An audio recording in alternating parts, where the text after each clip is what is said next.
ওয়ালাইকুম আসসালাম। কোথায় গেছিলে? বাবা একটু শপিং এ গিয়েছিলাম। সেই সকালে বেরিয়েছিস তোরা, আর এখন ফিরছিস? এতক্ষণ লাগে শপিং এ? না মানে বাবা, ওই শপিং এর পরে। আচ্ছা, ওরা কই গেছে? বললো তো শপিং এ যাবে। আরে কি শপিং শপিং করছো? প্রতিদিন কিসের এত শপিং? সেটা আমি কি করে বলবো? আর দুলাভাই যাক না, ওরা যেখানেই মন চায় সেখানে যাক। নাইম হাসানের সাথে ওরা ঠিক সময় চলে আসবে, কোনো ভয় নেই। পণ্ডিত এত কথা বলো না। ঘরের বউ হচ্ছে ঘরে থাকার জিনিস, সে বাইরে বাইরে ঘুরবে কেন?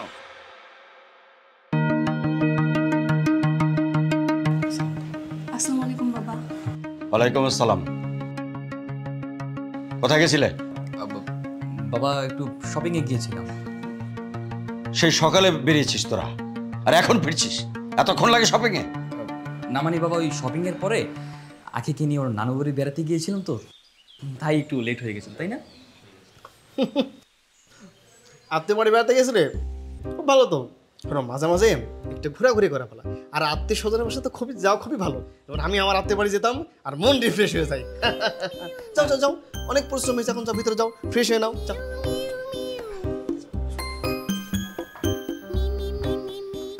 আবার পণ্ডিতি? চলে যেতে বললে কেন? দেখলেন আমি শাসন করছিলাম? দুলাভাই, ওর এখন বড় হয়েছে না, ভালো মন্দ বোঝার বয়স না, ও তো এখন হয়েছে, এত কিছু বলার দরকার নেই। পণ্ডিতি করে বোঝাও, বোঝাও তোমার ভাইকে। তুই চুপ থাকতে পারিস না? হ্যাঁ, সন্তান কখনো বাবা মার কাছে বড় হয়? পুরো বয়সে ভুল করে ফেলে, আর ওরা তো বাচ্চা। বললাম আপা, এই কলা খেতে আর ভালো লাগছে না। দুলাভাই একটু মিষ্টি নিয়ে আসে তো।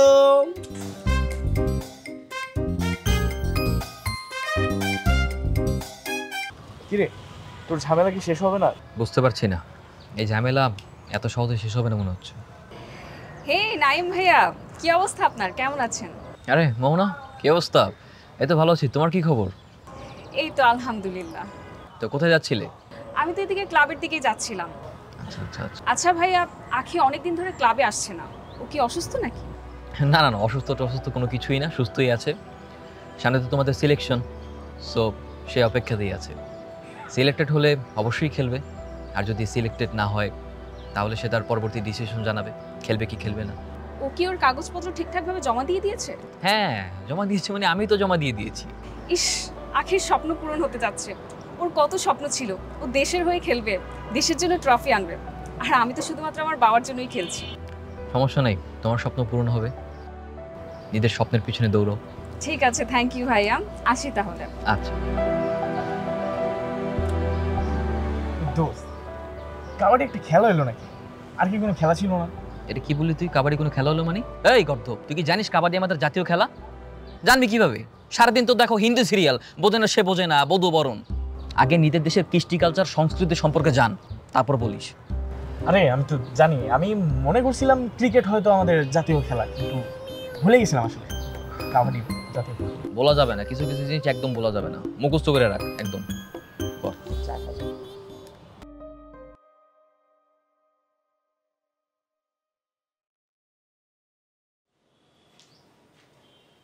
জাহানারা, জাহানারা, আসছি।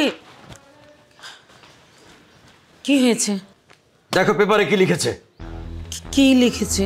লিখেছে বাংলাদেশের ন্যাশনাল টিমে চান্স পেতে নিয়মিত অনুশীলন করে যাচ্ছেন উদীয়মান খেলোয়াড় আখি সুলতানা।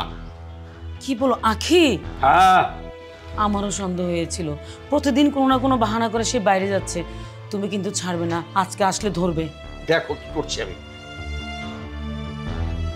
এই, ওই তো, এদিকে আয়, এদিকে আয়। কোথায় গেছিলি?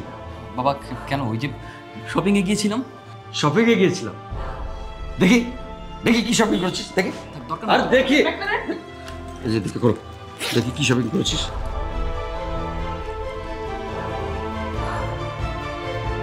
এই তো শপিং। হ্যাঁ, ভালো জামা কাপড় পরে বাইরে গিয়ে এগুলো পরে খেলে বেড়াও না?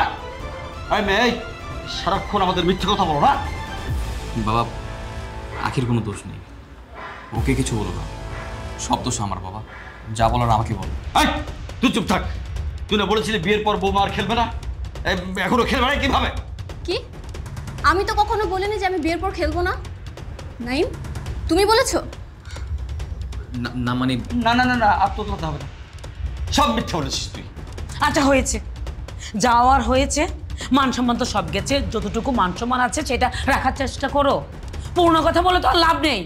বোমা তোমাকে বলছি, কাল থেকে তুমি বাইরে যাবে না, ঘরের বউ ঘরে থাকবে। যাও রুমে যাও।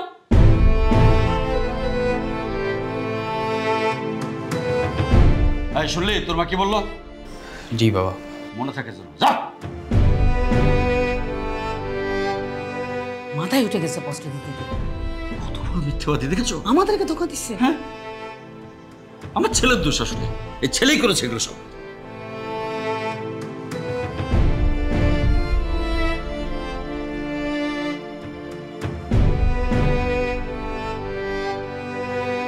কি এখন মন খারাপ করে থাকবে? এমন তো কথা ছিল না নাইম। আমি আমার স্বপ্ন, আমার বাবার স্বপ্ন তোমার হাতে তুলে দিয়েছিলাম, কিন্তু তুমি তুমি তোমার বাবার সামনে কোনো প্রতিবাদই করতে পারলে না। আমাকে কি এখন বাসায় থাকতে হবে? আচ্ছা আকিব, বোঝার চেষ্টা করো, সিচুয়েশনটা তো আমাদের অনুকূলে ছিল না। আমরা তো বাবা মার হাতে হাতে ধরা পড়ে গিয়েছিলাম। তখন আমি যদি কোনো কিছু বলতে যেতাম বা প্রতিবাদ করতে যেতাম, হিতে বিপরীত হয়ে যেত। তাই আমি বলি কি, বাবা মার মাথাটা ঠান্ডা হোক, পরিস্থিতি ঠান্ডা হোক, সব কিছু অনুকূলে আসুক আমাদের, আমি তখন তাদেরকে বুঝিয়ে বলবো। এখন বুঝে বলে কি লাভ হবে?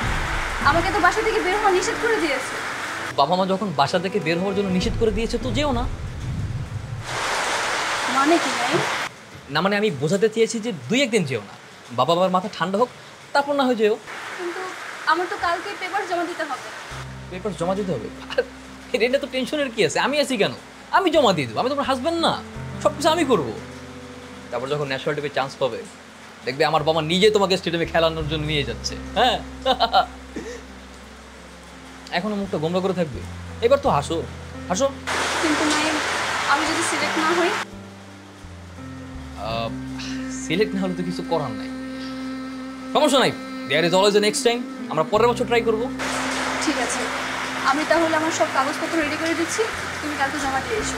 আচ্ছা ঠিক আছে, আমরা কি এখন এই বৃষ্টির মধ্যে দাঁড়িয়ে থাকবো নাকি? চলো চলো, কাম কাম কাম। আসো।